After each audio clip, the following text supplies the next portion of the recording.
Hello, friends. This is Mike Williams of the Sage of Quay Radio Hour. I recently had the pleasure of joining Kevin Martin on his podcast, Mind the Gap. I hope you enjoy the discussion. Hi, my friends. I'm absolutely honoured today to be discussing Martin Scorsese's film, George Harrison's Living in a Material World, with Mike Williams, who's otherwise known as the Sage of Quay. And I'm absolutely honoured to have Mike here. I've been listening to Mike for years now on interviewing interesting guests and covering subjects a lot of people don't cover. So, Mike, I'd be very grateful if you can introduce to the audience, just give a brief description of yourself and what you do and why you chose the film.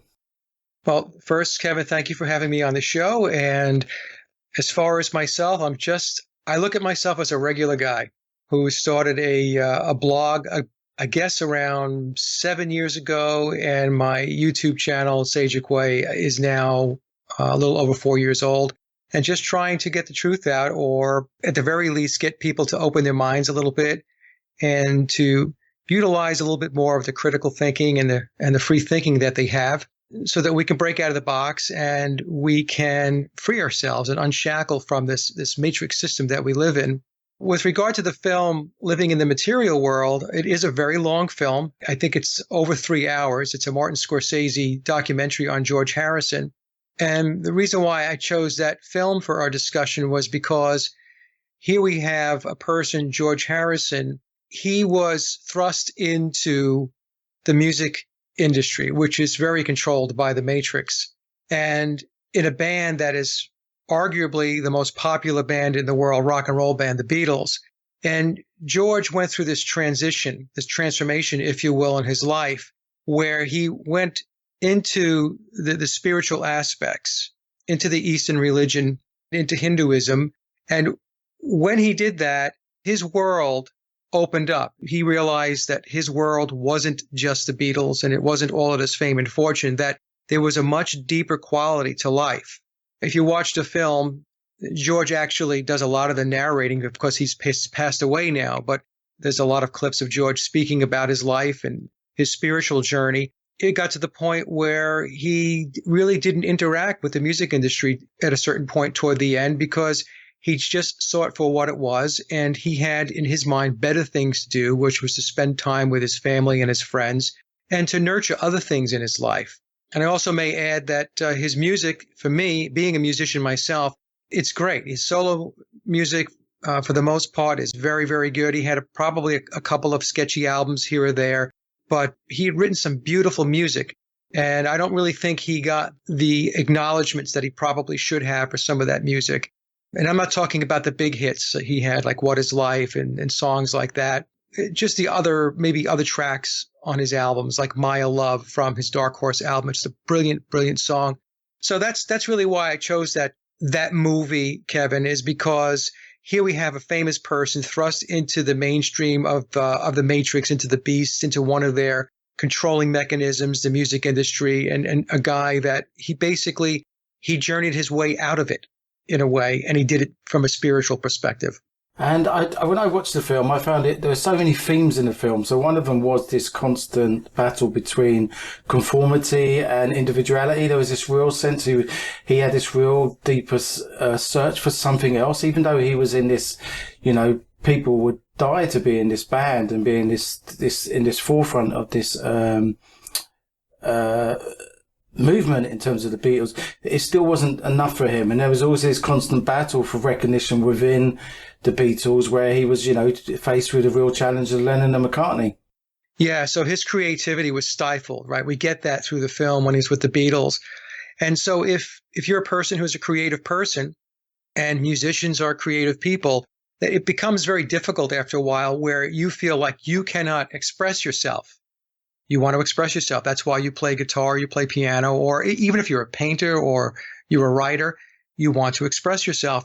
And he found himself in a situation where he wasn't able to do that. And that's part of the controlling mechanism of the music industry. They focused on Lennon and McCartney. And it wasn't until much later on in the Beatles, in their existence, that George kind of broke out. And he really broke out in a way with While My Guitar Gently Weeps on the White Album, and that was in 1968. And of course, the Beatles' first album, Please Please Me, came out in March of 1963. So that's 5 years later. I mean, George had some tracks like Taxman and stuff like that before, but when you take a look at what George was allowed to have on an album relative to what Lennon and McCartney had on their albums, I mean, he was a very small blip on the radar. And it wasn't when Abbey Road came out and he wrote Something and Here Comes the Sun. That was an amazing, I believe, an amazing moment in his life and in his career, because those two songs on Abbey Road, in my view, probably upstaged every other song on Abbey Road, which was a Lennon and McCartney composition. So he came out really on top on the last album. And do you think that may have been the recognition he needed, the courage it needed for him to break away? I mean, he was a prolific songwriter and, you know, a very, very accomplished musician. If we think of the band, you know, he was he was the one who taught Lennon how to actually play six string instead of four string. In terms of, and I'm not a guitar player, but I sense from you that may be something quite difficult or another art form to go to that level of playing. To go from a six string to a four string, I don't know how difficult that would be, but I had the sense that he was the one who actually taught Lennon some of the deeper chord sequences and deeper arrangements. When John first started playing many, many years ago, he actually would play the guitar like a banjo. He would play bell chords. And so, I mean, he evolved from that. George, in my opinion, was a better guitar player than John. I mean, John, by his own admission, will say that he essentially looked at himself as a rhythm guitar player. That was it. And he thought himself a pretty good rhythm guitar player. I did read an interview where John had said that the question to him by the person who was interviewing him was how come, you know, you're not hanging out with some of these other artists and musicians and joining them up on stage and, you know, just doing impromptu types of gigs and stuff like that. And it was a very interesting response that came back from John. He had said that he didn't have enough self-confidence to do that. And so what he was saying is that he was doubting his own ability as a guitarist to perhaps go up on stage with a guy, let's say like Eric Clapton, who's a great guitar player. Whereas it's very interesting because all these other guitar players would look at John Lennon as one of the greatest songwriters and musicians that ever existed in rock and roll.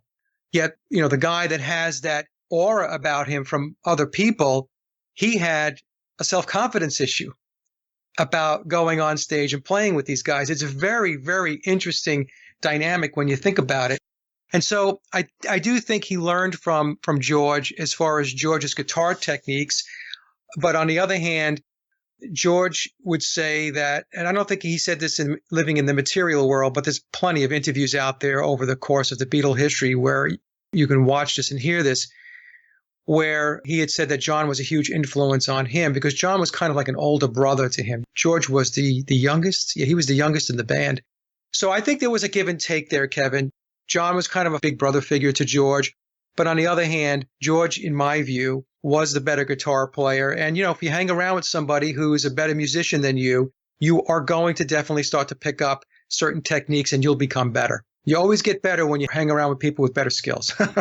Yeah, totally. And, you know, as us engaging on our quest in terms of trying to find out how to deal with the matrix, talking to like people like yourself and communicating is the way we can all develop. There was a great quote Lennon said and there was a common theme throughout the documentary where he said, George, yeah, you love him, but on the other hand, he can be a complete bastard. And there was this sort of dichotomy to him where on one hand, he was this workaholic, really nice person, but there's this other dark side where, you know, he took drugs, he was a womanizer, and there seemed to be like a split to him in sometimes of his personality. Yeah, that is interesting. And even his wife at one point in the documentary had alluded to the fact, I mean, I think pretty straightforward, I mean, that he liked the ladies, and that's something that she had to deal with, right? It was kind of a very awkward moment during the documentary. Hats off to Martin Scorsese, in my view, for keeping it in there because it does show this part about George that he had this other side to him. Now, when I watched it, was I disappointed by that? No, because we're humans. This human experience is about having the experience. And so we are going to have our foibles. We are going to have things that we do or say that perhaps when we look back in life, we would say to ourselves, boy, I really wish I hadn't done that, or I really wish I hadn't said that. But that's part of life. And also, when you factor in the fact of his notoriety and the fact that he was in the Beatles, just the influx of people reaching out to him, especially the females, I'm sure that it becomes very difficult to behave yourself sometimes, especially when you're a young guy. I mean, he was in his 20s when he's with the Beatles. You know, he was a young 20-year-old guitar player. So I guess it could be a little tough.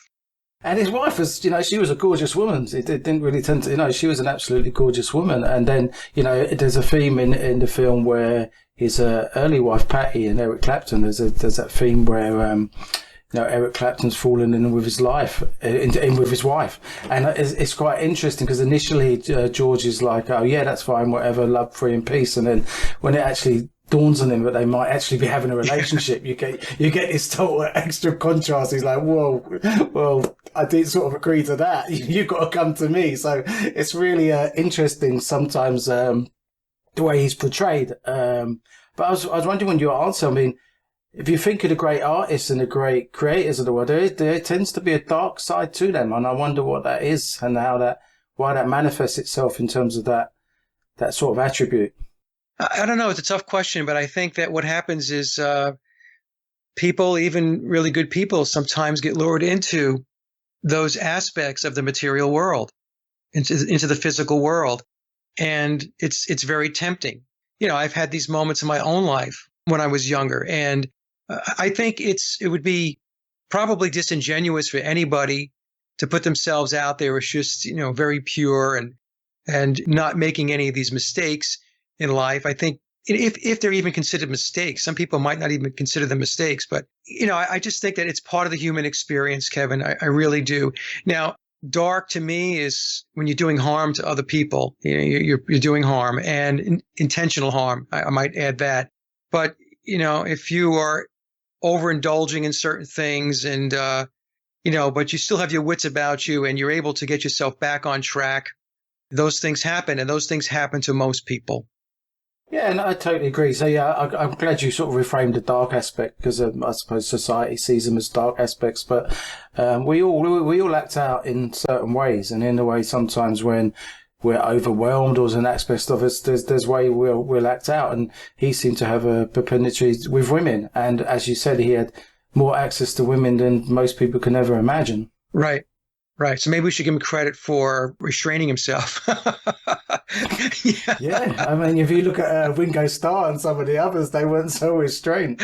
So, yeah, I don't know. It's what makes that person, right? So that's what made George Harrison. That's what made George Harrison, George Harrison. And, he could be snippy and he could be very cutting with his comments. This is something else that came out in the documentary and also in other material that I have read and watched about George. So, yeah, he did have this kind of this seesaw type of personality. But what I also detected was as he got older, that seesaw wasn't rocking equally back and forth anymore. He definitely went more toward that spiritual journey.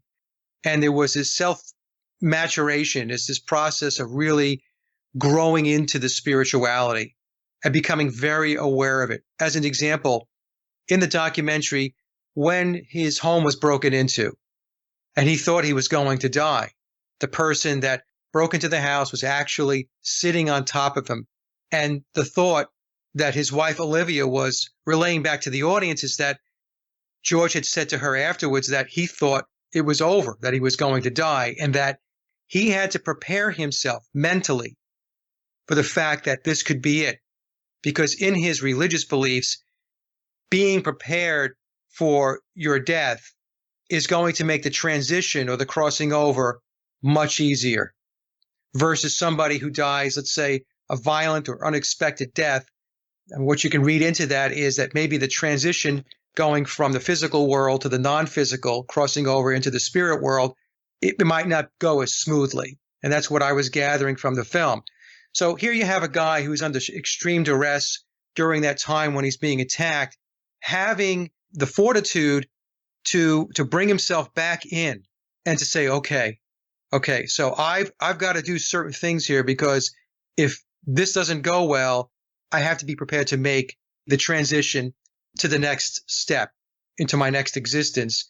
And so he was very fluid about that, which I found kind of interesting because I think most people that were being attacked probably wouldn't be having that thought process in their mind. I don't know. I'm just saying, So that just says something about his spiritual discipline. That's my point. Yeah, a very high level of consciousness to be able to think, if I go out maybe violently protecting myself, on the other side, that's going to manifest itself. And I think his wife, Olivia, talked about when he died, and she described it as this great light or experience of, you could see the transcendence going over to the other side. Right. Yeah, no, so that's a big reason why that documentary resonated with me, because it's in a lot of ways, it parallels a lot of the work that a lot of good people are doing in the truth community and the alternative research community, where most of us started in jobs and careers and lives that were entrenched in the matrix. We lived a matrix life. We're on the hamster wheel. And many have realized that being connected back to spirit is a very large variable in being able to really break through and see through this matrix and to really take it to the next level. This is why I had a conversation I was on the Charlie Freak show, I guess about a week ago or so. And Charlie asked me a similar question. And I said to him, the problem that some people in the truth community have, and they're good people, is that they are not connected in spiritually. They don't make any acknowledgement to that. Or if they do, it's very cursory. And the problem with that approach is, the football field is 100 yards. If you don't understand the metaphysical and the spiritual piece of what it is that we're doing, the work that we're doing, then you're only going to be able to run that ball to the 50-yard line. That's it, half the field. Because there's another 50 yards that you don't even know exists. And in order to complete the picture, you have to do both. You have to have an understanding of what's going on around us in the physical world, and you also have to understand that there is a whole other world, a whole other existence outside of this physical world that plays a very important part in our consciousness, in our ability to see truth. And for me, that's the spiritual aspect of it. And I totally agree. The only thing I may disagree is I'm not even sure they get to 50 yards, if I'm really honest. I think in terms of Mind the Gap, we're talking about this crossing of the threshold, and that's an early experience of the hero's journey. So that's something that's like an early step in the journey. So, and I think people just don't, this consciousness spiritual journey. It's interesting. I was on a course this weekend with a chaplain talking about spirituality and therapy. And some of the things I was bringing up for him just went totally above his head. It was just like, he didn't have a clue what I was talking about. This, the real detachment, negation, the letting go of all the things that matter to you and having to make sense of it while you're doing that and still live within the matrix, as you say. Yeah. Yeah. A lot of people don't understand it. And, the folks that are religious people, I'm not knocking religion, but like I've always said, religion is not spirituality. Spirituality is not religion. It's not. Some like to equate it. They think it's one in the same and it's interchangeable. And from my vantage point, my perspective, it is not. It's not interchangeable. So very good intentioned people, pastors, priests, and so on, what they're doing is they're kind of semi-plugged in because the religions that they are espousing, they're man-made. They're man-made. They were given to humankind. And I'll pick on Christianity as an example because I was a Roman Catholic, and I also, at a point in my life, I was attending an evangelical church. So the holy books and so on, and I'm sure I'm going to annoy a lot of people with this comment, but they're man-made. All you need to do is to do some deep research, which I did. I studied the Bible for over 3 years.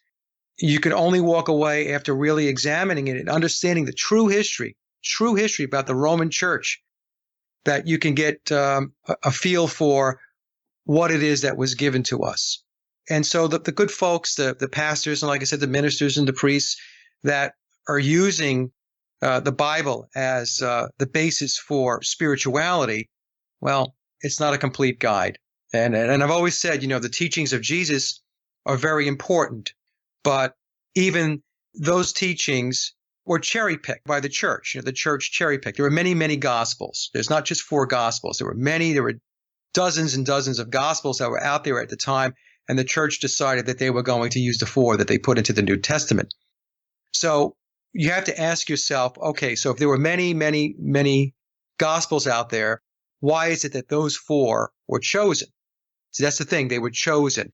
It's not like God came down and said, I'm going to put those 4 gospels into the Bible.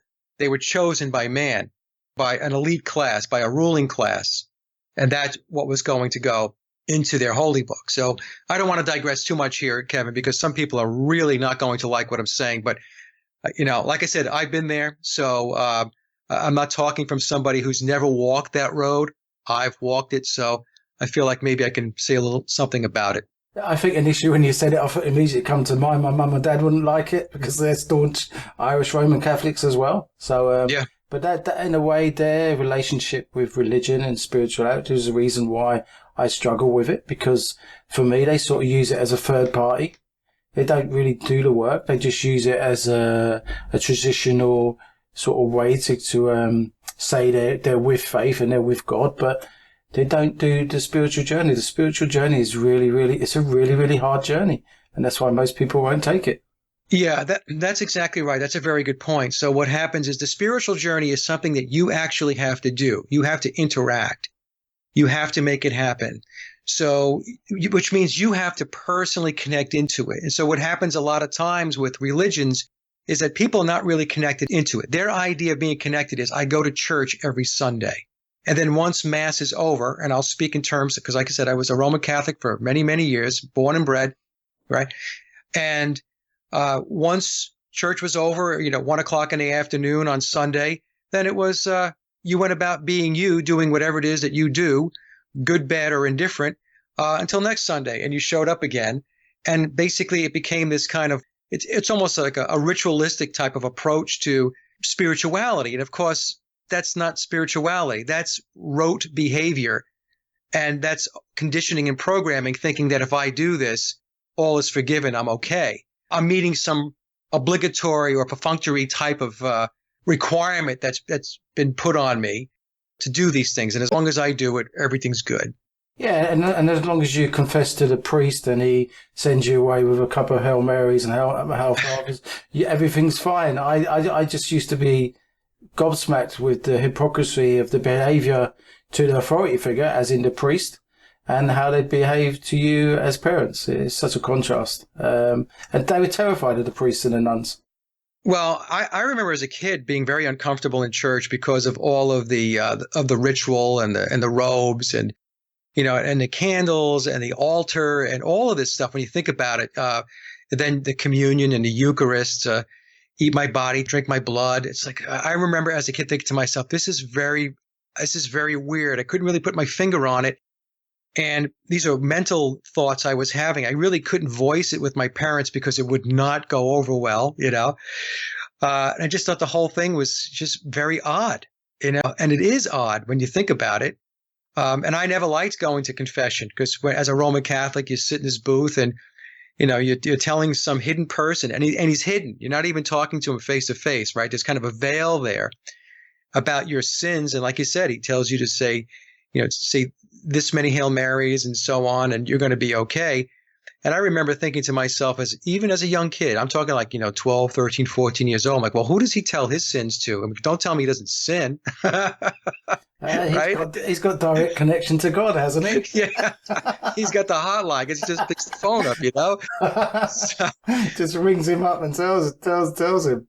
It's crazy. It's crazy. And so what happened was, like, by the time I was 17 years old, as soon as I was able to drive, I'll tell this story. So my brother and I, he's only a year and a half younger than I am, and we were on the same page with all of this. And so when I was 17, I was able to drive. I had my driver's license. And so we would wake up and we would tell my parents that we were going to early Mass because my parents always went to later Mass. And what we did instead was we went to a diner and we had breakfast. And then we would come home and, they would say, well, hey, so how was Mass? Like, oh, it was great. It was great. It was really just superb, you know? It didn't resonate with me anymore. And I mean, I remember when I was 12, 11, 12, 13 years old, it really kind of seemed creepy to me, the whole ritual and the liturgy. And then when I reached, 16, 17 years old, I just didn't want any part of it anymore. And what's interesting, I went a very long time, Kevin, not plugged into religion, into the church.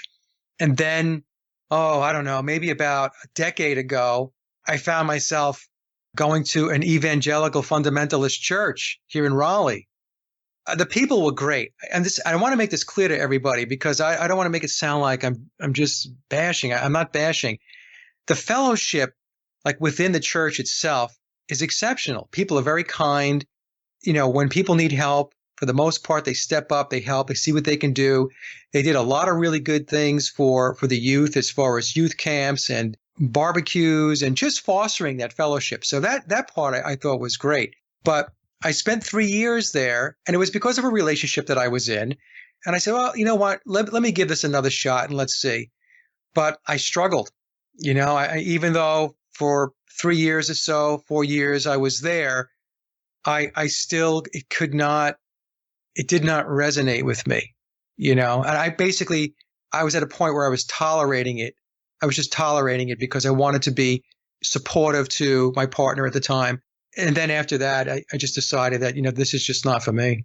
Yeah, and I can resonate with that. There's a part of that. I think of my extended family still go now. I'm not sure they go for themselves. I think they go to please the elders or the parental structure, and that's why I think they go. And maybe that's the bit I still struggle with. And that was the thing about the film as well. That the thing that really struck me at the beginning of the film was this sense of community. There's shots of these neighbourhoods and villages all on the street and being together and being quite socially conscious together around the Beatle concept. And I thought about just where we are now in terms of how that's all been broken up and that sort of social cohesion doesn't exist anymore. Yeah, we don't have any social cohesion. And Max Egan had a saying, putting common unity back into community. We don't have that anymore. The matrix, the controllers, I call them the controllers, their agenda is to break up the community aspect of it. It's to break up the family component, break up the community. Because when people have a sense of community and a sense of family, there's a lot of strength there. You can rely on each other. You back each other up. You have each other's backs. You take care of each other. The young take care of their elders and so on. So there's this, it's very communal. And we have been programmed, or I should say society and the culture has been programmed to believe that that is something that is just weird. That's just strange to have that sense of community and to have such strong ties that you really need to be out on your own. That's why they said, hey, by the time your kids are like 18, 19 years old, you should kick them out of the house and they should be out and, fending for themselves and so on. And we take our elders and our parents and our grandparents and, we put them in homes and stuff like that to be cared for. So everything has become very segmented and everybody is out there on their own. It's like every man for himself, basically. Because they can't have cohesion. Because if people come together, then they realize that they don't need this oligarchy. We don't need this overlord apparatus that is just hanging over us. They will lose their control, and they won't be able to sell or push their agenda because there would just be pushback. People would just say, "We don't need this." I understand what you're telling me, and I know what you're asking me to adopt, but I'm not going there. So in order to get rid of that, they had to just break it all up and, like I said, get rid of the community aspect of it, the family aspect of it. And they've done a fantastic job, unfortunately. And I suppose that's what we need to work on is getting back to numbers. And in numbers, it gives people courage to actually start speaking out and start expressing themselves and having that sense of an identity they can share with a group instead of this false identity. I mean, I don't know where you are, but I'm in the UK and the repression and suppression is just tremendous at the moment. Yeah, it's pretty much the same here. Because of the blog and the radio shows, I get a taste for what goes on in the UK, out in Europe. Australia is really bad. in the United States, there is this semblance of more freedom, but you really don't have freedom. People think of freedom in terms of you're able to, leave your home or your apartment and you can go shopping. You could do something like that, but you really don't have you don't have freedom. If you have to have a license to drive, you're not free. In the United States, in many communities, you have to have a license for your dog. You have to, we have marriage licenses. You have to have a license to get married. Just think in those terms. Here in the States, we have property tax. So in all 50 states, Kevin, property tax it's basically, it's a lien against your land. So if you buy your home and you have a piece of property, the state taxes your property every single year. And if you do not pay that property tax, they will take your land and they will take your home. Even if you own your home outright, let's just say you pay your mortgage off, you still have to pay the property taxes. Property tax is a perpetual lien on your land. You can never own your land, which means you're a tenant. Well, what does that mean? It means we're still in the feudal system. That's what it means. But when you try to explain this to people, some people get it. Others will defend the matrix. They go into playing defense for them and will say, well, we need property taxes because if we don't have property taxes, this won't get paid for and that won't get paid for. And, our schools are very important and so on. And my point is, well, then why don't they just bill us? In other words, instead of putting a lien on my property, why don't you send me an invoice every year like they do with my water utility or my electrical utility? Do it that way. Why are you putting a lien? The reason why they're putting a lien on our property is because they own the property. But they can't come out and say, we own your property, because they want you to think you own it. They want you to think that you're free. They want you to think that you're sovereign and independent. So what they do is they have this little scam going. It's a gimmick. They package it by saying, this has to get done, because if it doesn't get done, we're not going to have the money for the roads and the schools and all that other stuff that you guys enjoy. You like that stuff, right? You like to have nice roads, even though we don't have nice roads. And people nod, yes, like good robots. And that's how they get away with it. They camouflage it. They're very good at camouflaging their oppression. It's unfortunate, but huge, huge swatches of the population buy into it. Yeah, and we have a classic example of that coming up pretty soon in the UK with this royal wedding, where people don't understand, but the Queen actually owns the land your house is on, and at any time she can take it back. And we should never do that. She's lovely, and she's this sort of person. And I work in broadcast TV, and the people, they're so excited about it. It's mind-boggling sometimes. I have to tell you, as an American looking at Britain and the whole royal family thing, I don't get it. I just don't get it. And they just fawn over them. And, having now the baby, right? They're going to have a baby now. And that's on the front cover of the tabloid magazines here and in our supermarkets. And people are they're glued to that stuff. And they'll watch whatever ceremonies are on television. And I'm thinking to myself, you are praising the very people that are oppressing you. It's just absolutely, what do they call it? Stockholm syndrome, where you, It's not only oppressing. These people have been the most barbaric, murderous, raping families you could ever imagine in the history of the world, and they're waving flags at them. Yeah. It's really, I don't know. It really says something about the human psychology. It really does, and it also tells us, Kevin, why getting the truth out there and getting people to have a shift in their thinking and their consciousness is a very difficult job. It's very, very difficult because they are trying to pollute the minds of the masses 24/7, 24 hours a day, 7 days a week, 365 days a year in perpetuity. They just keep going with it. And they know they have to do that because if they ever let up, the natural inclination of the human is to start to get back into your natural state. And once you start moving more into your natural state, which means you're critically thinking and free thinking, you're going to question a lot of things. So in order to keep you from questioning, in order for you to even take one step back into your natural, normal state of existence, they continue to bombard us with this nonsense.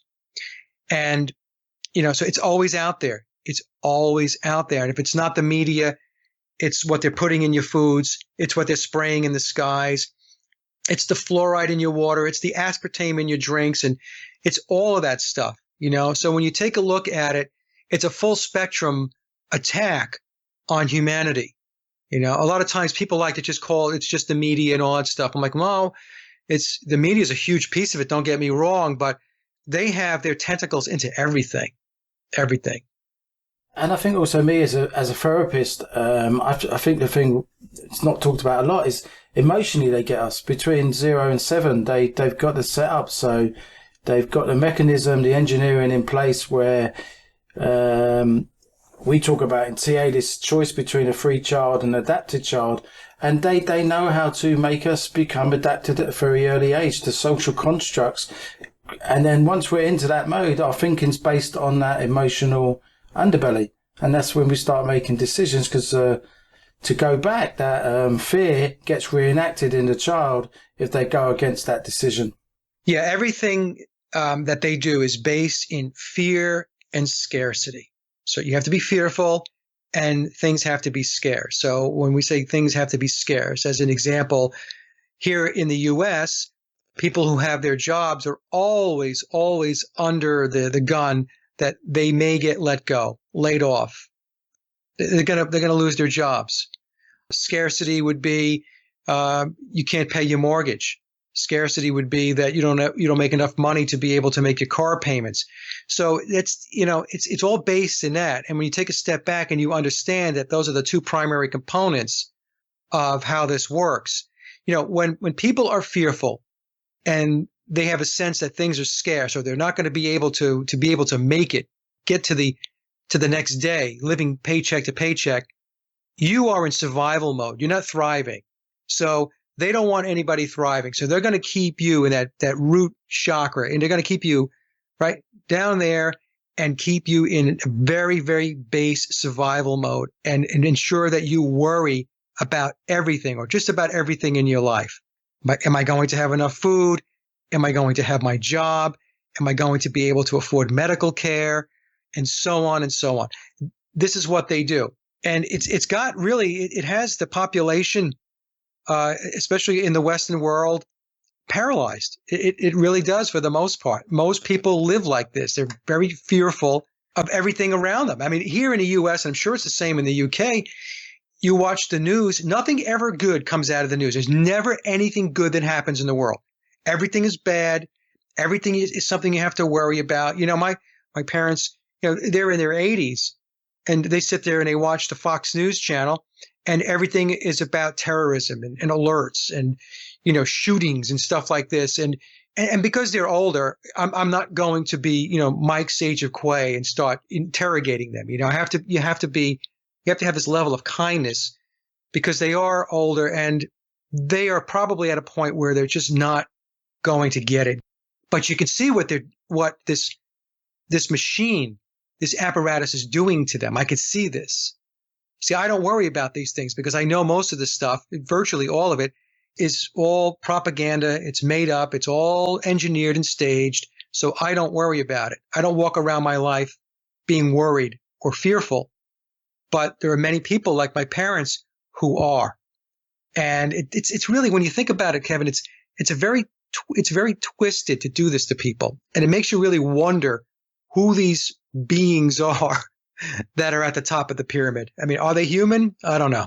And I think that's a really important component, because I think maybe you have to get to that point where you can really let that shadow aspect of people or this being out there who's doing this, the level of the evil, the level of the control, the level of the propaganda, I think that's the real resistance, where people just won't believe, they just won't accept that that's a possibility and that's what's going on. No, that's exactly right. Because when you have conversations with people and then you start to talk about this stuff, they look at you and they say, well, why would they do that? Well, why would the government want to hurt me? Why would the government want to make vaccines dangerous? Vaccines are not dangerous, Mike. Vaccines are good for you. Vaccines, they keep people from catching diseases and getting sick and so on. So what the controllers do, Kevin, is they know that humans are very trusting by nature. We're very trusting by nature.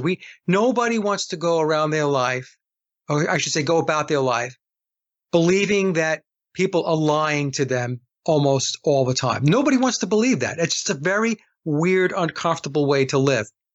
And when we do have people in our lives that do lie to us, what do we usually do? Well, we call them on it, and or we detach from them, right? Because this is not something that's good to be plugged into. So when we're associating with somebody that has been lying or has been engaged in deceptive behavior, we take a step back from it, and many times, like I said, we turn to and walk the other way. Like, okay, I don't need this in my life.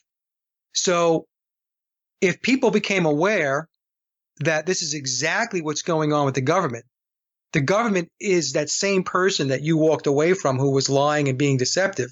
What happens is cognitive dissonance sets in, first of all. They can actually see something bad and then think in terms of it's not that bad. That's the cognitive dissonance aspect of it. And I see this all the time.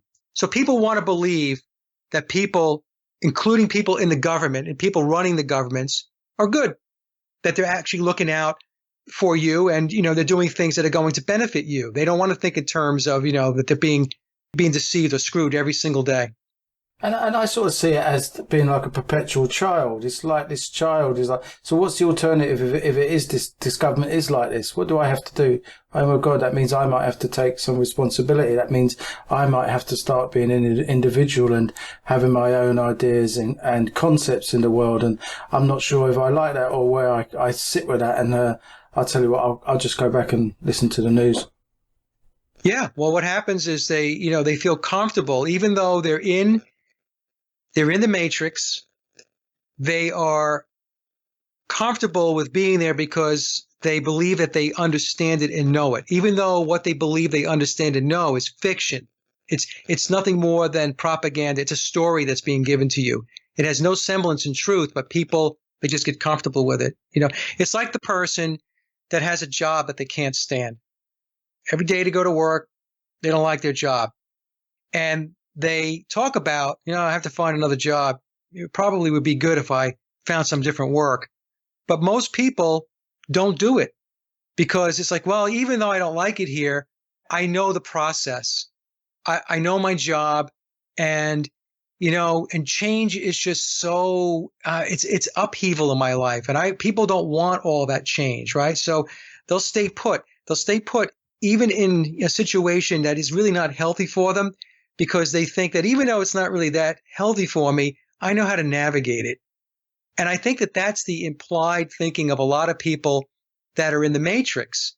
They see parts of it clearly that are not healthy or that are not good for them, but they sit there and they continue to play along because, like you said, to think outside the box means that you're going to have to take responsibility. You're going to have to do something. You are going to have to do something differently. Not the next guy, not somebody doing it for you. You have to do it. And most people, the fact that they have to do something, which means that they have to think, put into play, implement, that scares them because they feel like, I don't think I know how to do this and do this. And by the way, what if I fail? It's that whole fear of failure aspect that comes into play in this thing. But the thing is, there is no failure. There's learning. And the thing is, you are going to fall on your face every once in a while. I mean, that's the way it is. And you just get up off your knees and you right yourself and you move forward and you learn from the experience. But I'll tell you, most people don't really don't want change. They get too comfortable with the status quo. Well, the change is too fearful. If I think of my, when I was going through my journey and my awakening, to lost loads of friends, you lose your family unit, you have to really contend with the extended family, the pressures of that and the betrayal, the sense of being scapegoated and being this perpetual bad object. You really need to dig deep and start learning an inner strength and really starting to understand yourself to be able to deal with that level of discomfort and ostracization as well. Yeah, you have to know your audience. When you're in the business that you're in and I'm in, you have to know your audience. So, years back, I would be more direct about information that I've come across, the research and so on, and I would express it to family and friends, thinking falsely that they would find it as interesting as I did, only to find out that there was just this tremendous pushback. And it caused a lot of stress in the family, you know. In fact, on my current album, Hollow Moon, I wrote a song called Black Sheep. And Black Sheep is a song that I wrote. It wasn't for me directly. It was for all of the people that are doing the types of work that you're doing and I'm doing and many others in alternative research and in the truth community. We become the black sheep of our family circles or circles with our friends and so on.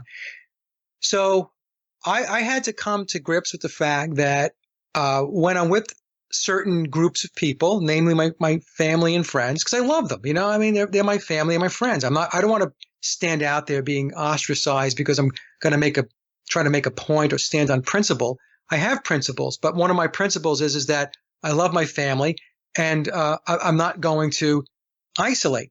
So we just don't talk about certain things. It's as simple as that. And some people might say, oh, that's a cop-out. You should always be talking about this stuff. And I disagree. You know why I disagree? Because as I've mentioned, I tried that approach and it does not work very well. So, you know, the thing is with this work is that it's reaching one person at a time, Kevin. It really is. And some of those people might be people in your family. They might be friends of yours or maybe not.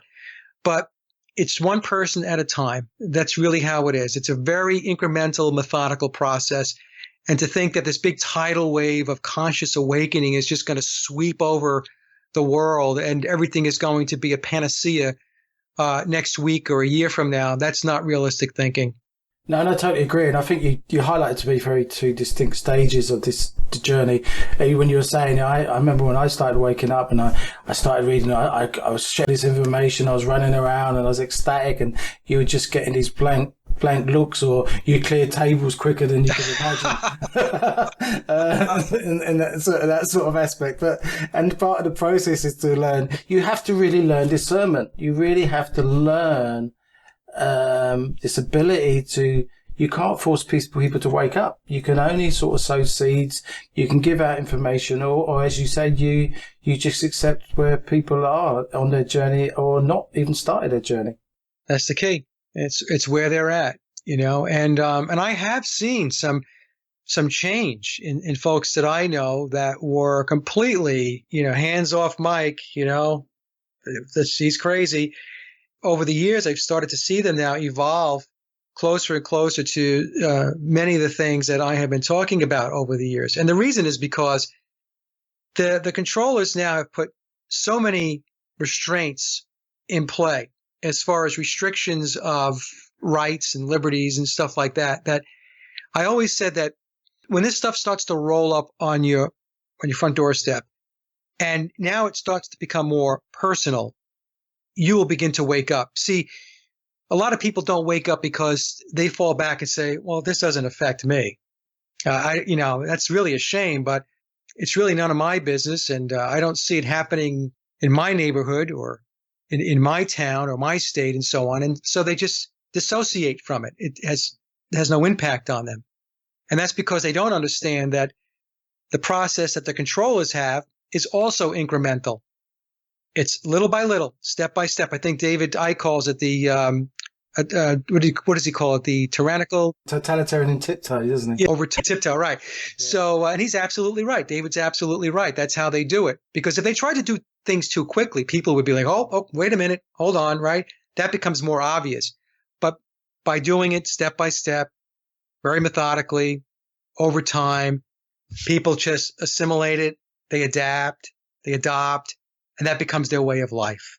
And it just becomes a whole lot easier for the controllers. And for me, you know, I see it very much. If you watch an emotional abuser or a narcissist and you see how they gradually change the behavior of their victims or praise, it's they use the same techniques and strategies which the controllers are using on us. And I think that's what we need to be doing. We need to be understanding our emotionality and how we're influenced emotionally, and then we can start understanding what they're actually doing to us. Yeah, well, that's a very important point, Kevin, that you're making here. The controls have spent enormous amounts of time, hundreds and hundreds and hundreds of years, understanding the human psyche. They know how humans operate. They know how we think. They know how we respond to things. They know how to predict behavior. They know how to do these things. So there's a lot of research and a tremendous amount of science that has gone into them understanding the human mind.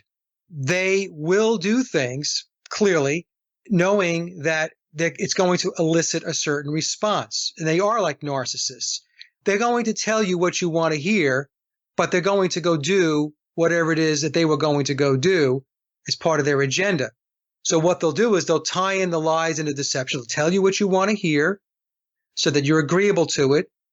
And then that is married to a direction in which they want to go. So what happens then is that now there's compliance. Now you're complying to the change. And I realize that it's a lie and it's deceptive the way they're doing it, but that's how it works. They will deceive you into complying, and the deception involves their understanding of human behavior. So as an example, staged events and false flags, right?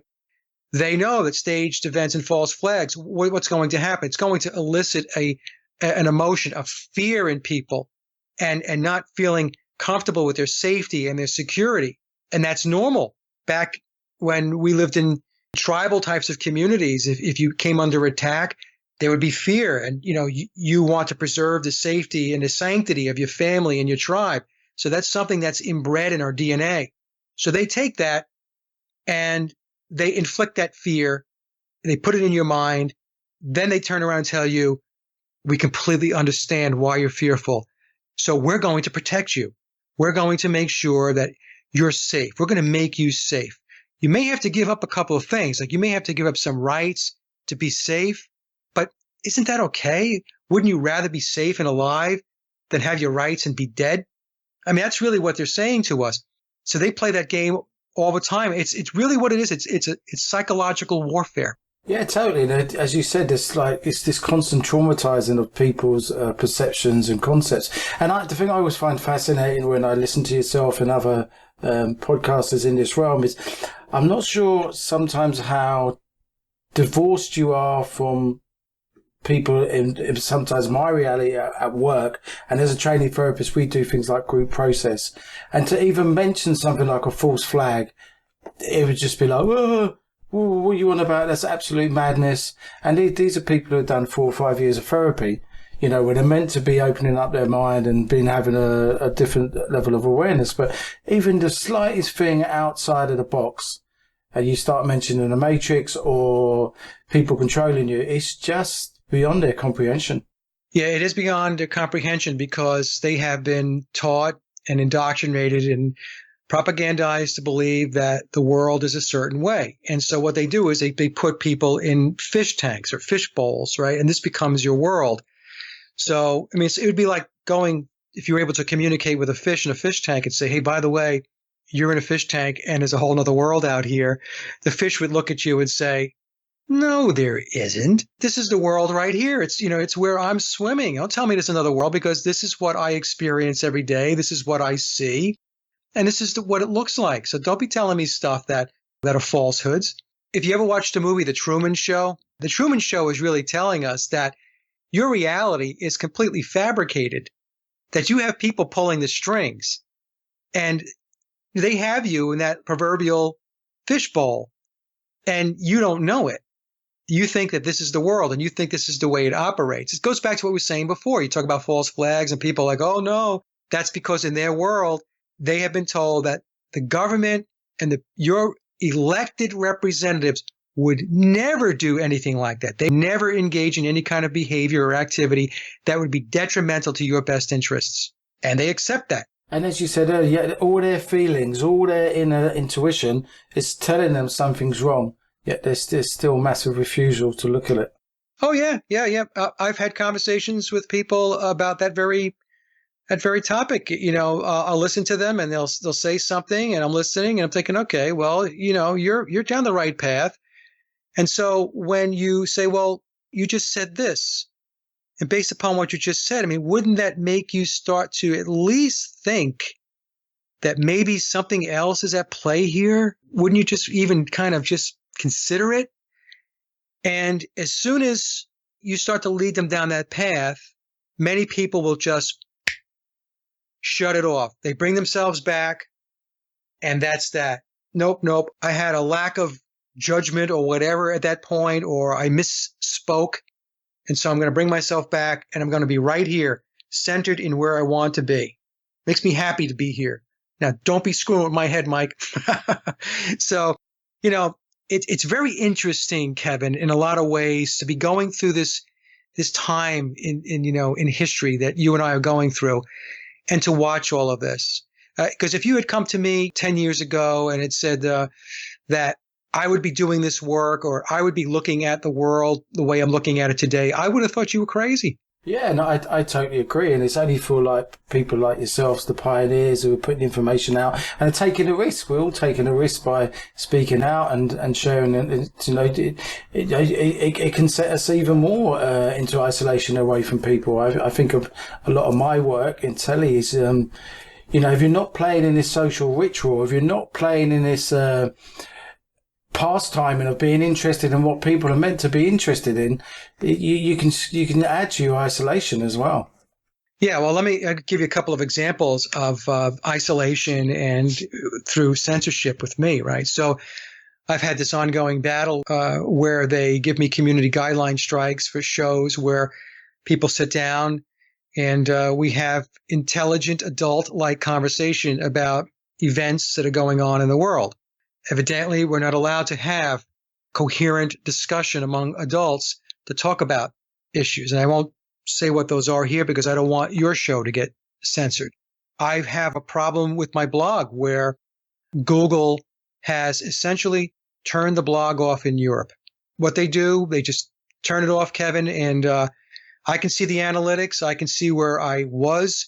I had a very large viewership in France and in the UK and other countries in Europe, but France and UK were the blog was very popular there. I mean, they just turned it off.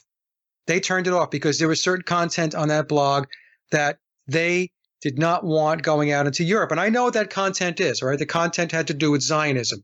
No way, no way. So the simple solution was we're just going to turn Mike's blog off there. We'll have a couple of we'll have views go out there, but it's going to be turned down significantly. And they turned it down significantly on me. I've had situations where I posted some stuff on my Facebook page. I had posted one interview, and it was with Matt McKinley, who used to have the channel Texas Shrugged. I went to go post it, Kevin, and I get this dialogue box that comes back on Facebook and says, does this post contain hate speech? There was no hate speech. I never have hate speech, All of my shows have to do with just sitting down and having intelligent conversation. And there was recently there was another situation where another dialogue box came up on Facebook asking, is this post, does it have something to do with this or that, whatever. I forgot what it was. But so this is what they're doing now. I mean, so now certain people are certainly on the radar. Oli Damagard, I'm sure you know who Oli is. I've had him on my show many times, right? He's on their radar.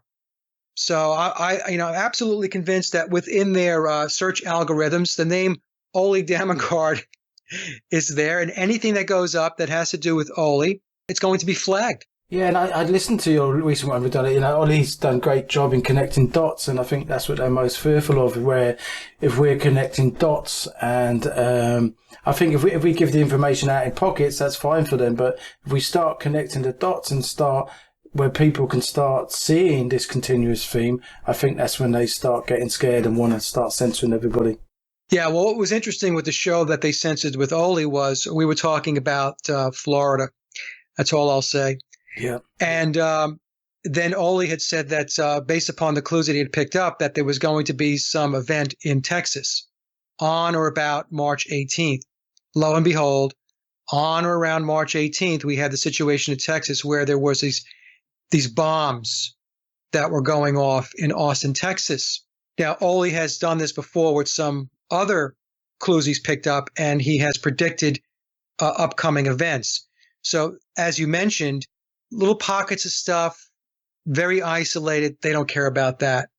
But if you start connecting the dots and you start to pick up the patterns and you understand where they're going to go next, that is not going to be allowed. That becomes extremely problematic for them.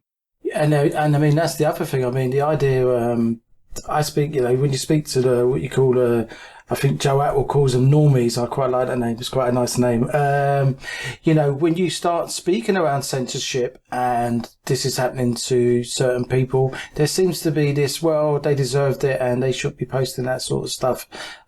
So that's another sort of thing we need to contend with, where they're so conditioned in terms of what they're meant to believe or not believe is another really major obstacle for all of us. Yeah. So what I tell folks is that, or I shouldn't say tell, but what I try to explain to folks is that humans have been what I refer to as artificially intelligenced. So they keep talking about the AI, and AI. So, to the average person, the AI means that you're going to have a robot that's going to mow your lawn, right? But no, artificial intelligence is the average human. They have been artificially intelligenced. They are programmed.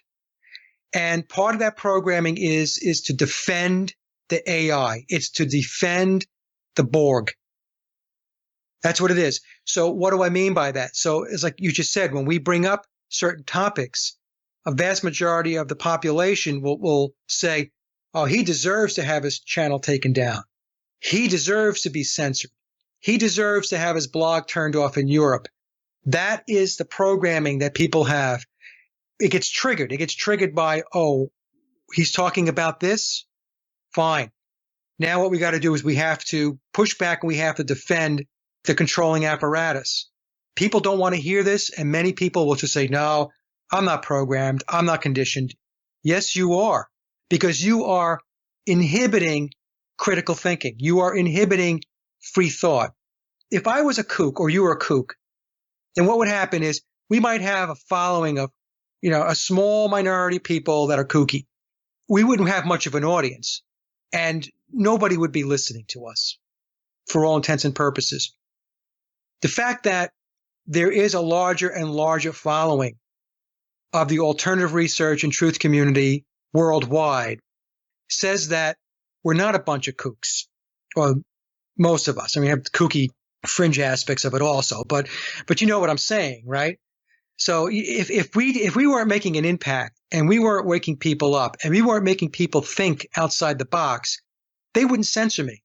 Say whatever you want to say, have your shows, knock yourself out. But the fact that they're going after certain people says to me that those certain people are putting information out there that they do not want out there, and they do not want it to be discussed. And I think it's really important. I think it might have been Sophia who mentioned, we say AI. I think she had this concept of IA, where we were talking about us being conditioned as human beings. And that's a concept I find fascinating, but people still don't understand how conditioned and programmed they are. No, they don't understand it. And it's because you're born and bred into this realm, into this quote unquote reality, Kevin. And from the day you're born, it starts. This is how wicked it is. It's not like, they catch you when you're like 15 and then they try to mold your head, even though at 15 they are molding your head. But think about it. I mean, when I was a kid, my mother didn't work. My mother stayed at home and she cared for the family. My dad went out and worked.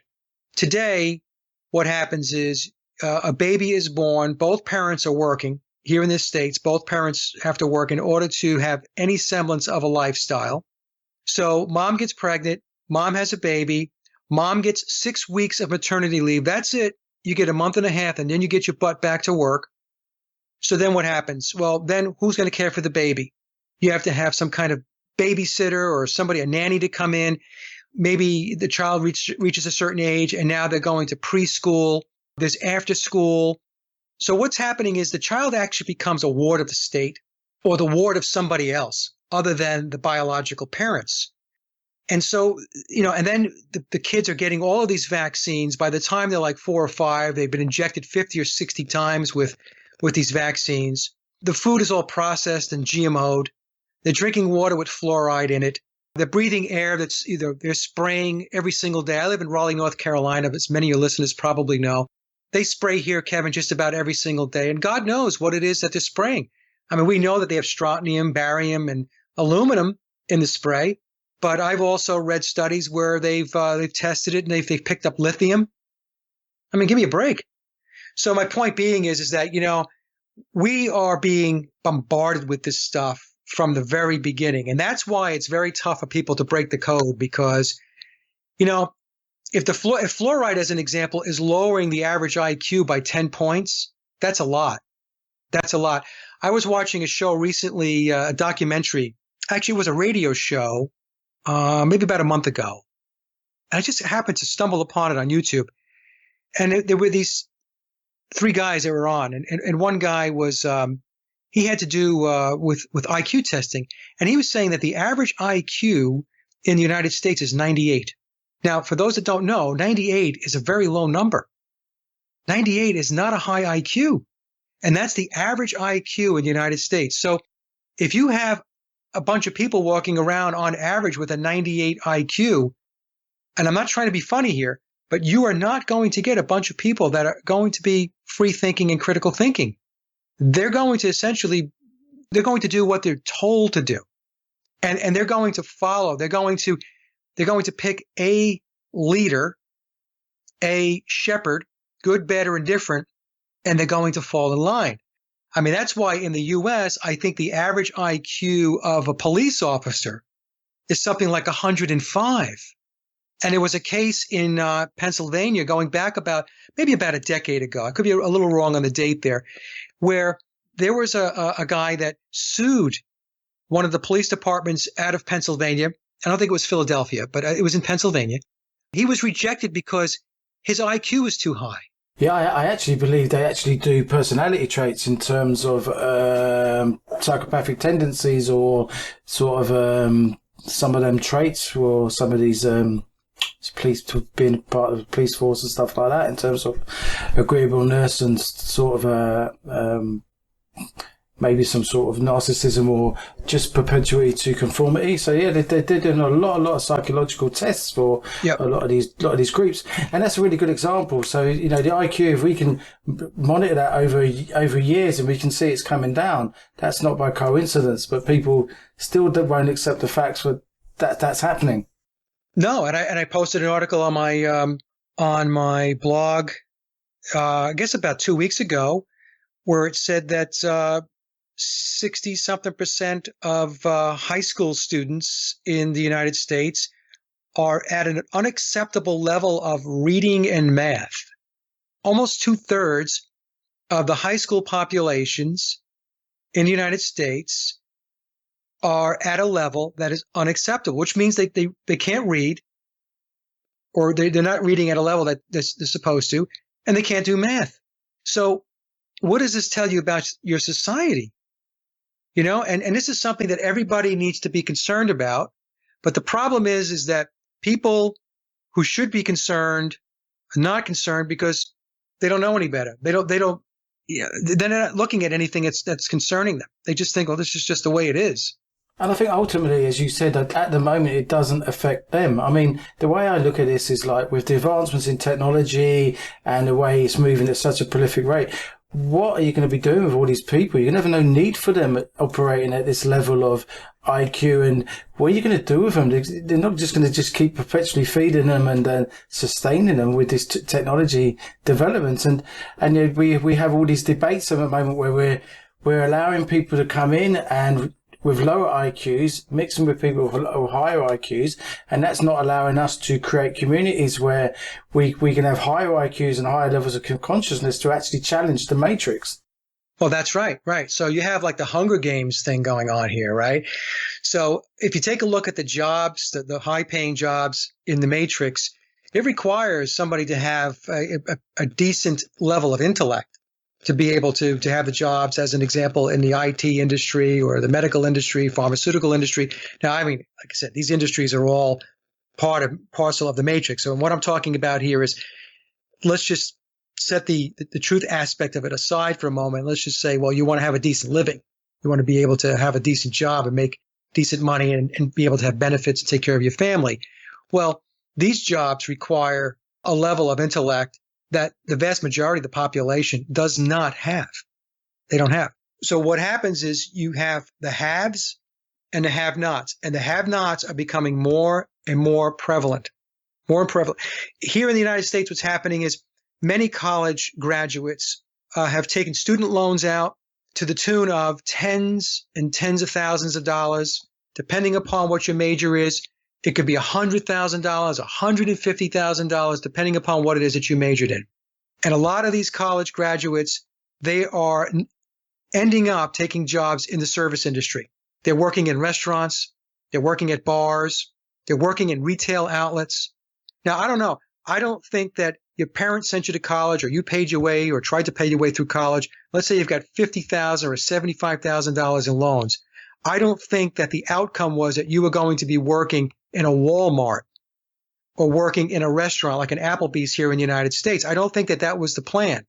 So then what happens is, you still have that $50,000 debt hanging over your head, and you're on the hook for that. And one of the things that they do, and I'm sure they do the same thing in Europe, is they work very hard, I should say, to make it difficult for people to keep the water level below the nose. They want to weigh you down in debt. Everything is about taking on as much debt as possible, because you should be experiencing all the material aspects of the material world. You should have the biggest TV in the world. You should have the best phone. You should have a house much bigger than you need. You should have a car that's much more luxurious than you actually need. And how do you do that? Take loans out. You have credit cards, and people are completely underwater with this stuff. And it's another great example of social engineering. I've got some younger nieces, and so they have this massive debt, but the way they rationalize it is they're never going to earn enough to pay it back, so that's okay. And but then you're going to be perpetually kept to this level of income and aspiration. So, you've given over your level of aspiration based on the debt. That's right. So that goes back to what we were talking about before, keeping you in survival mode. You're never going to thrive, because if you wake up every day and the bills come in and you have to pay your mortgage, or you have to pay your rent, you have a car payment, you have a student loan payment that you have to make, and you have other credit cards and stuff like that. I mean, you're underwater. Okay. And so your instinct is like, oh my God, how am I going to get through this? This is why so many people suffer from stress and depression, Kevin. And I'm sure you see it in your practice. I see it in my practice all the time. People come in, they are completely stressed out. And it's because of the environment that they're in. It's the environment that the Matrix has put together, that people have adopted and believe that they have to operate in. Now, everybody has to operate within the Matrix to a certain degree. Okay. I don't believe there's any real living off the grid type of thing. Even if you think you found a plot of land somewhere, you had to get the land from somebody that is connected into the Matrix in one way, whether through deeds and banks and stuff like that. But what you can do is you can start disconnecting from their biggest traps, like stay out of the debt game. That's number one. Start eating better food. Don't get yourself vaccinated. Stay away from the flu shots. Filter your water. It's just stuff like that you can do, and you can lead a better life. Downsize. That's another one. There's neighborhoods here where I live, Kevin, where the houses are so big, and I think to myself, why do you need a 4, 5, 6,000 square foot home? I don't quite understand that. Why is that? It's just you, your wife, and maybe a kid or two. Well, what's that all about? That's the programming that says you're going to be judged at how important you are and how impressive a human being you are based upon your material possessions. And once people start dropping that and getting rid of that stuff, they're going to have a lot less stress in their life. And I'm very aware of your time. And so I think the film you picked is a really good example of that, because George Harrison actually decided to make that other choice. He decided he was going to go on another route, and he wasn't going to be judged by his materialistic gains and his houses. He actually made that conscious choice. And when I look at that film and the times, I mean, I think it's so accepted around the yogis and Hare Krishna now. I mean, at the time, that must have been really groundbreaking and really puzzling for people to someone so iconic to go along that route. Oh, absolutely.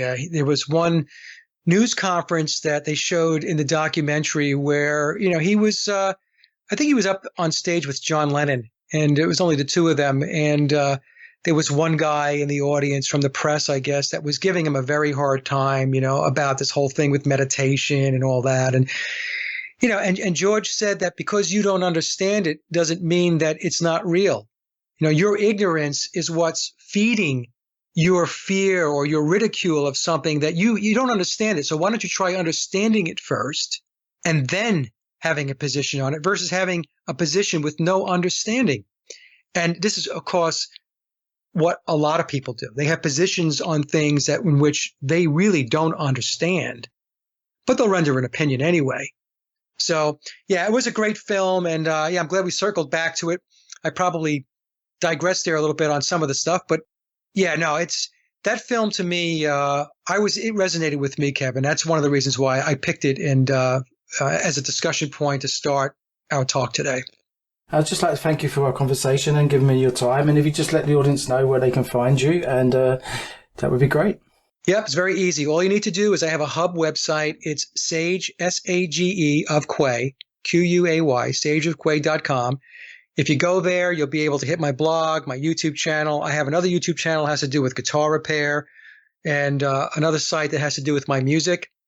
My current album, which was released in February, is called Hollow Moon, and there's a link for that. That's it. Just go to the hub website and everything is there. Thank you. Really appreciate it. You're very welcome, Kevin. Thank you so much.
Seeds were sown.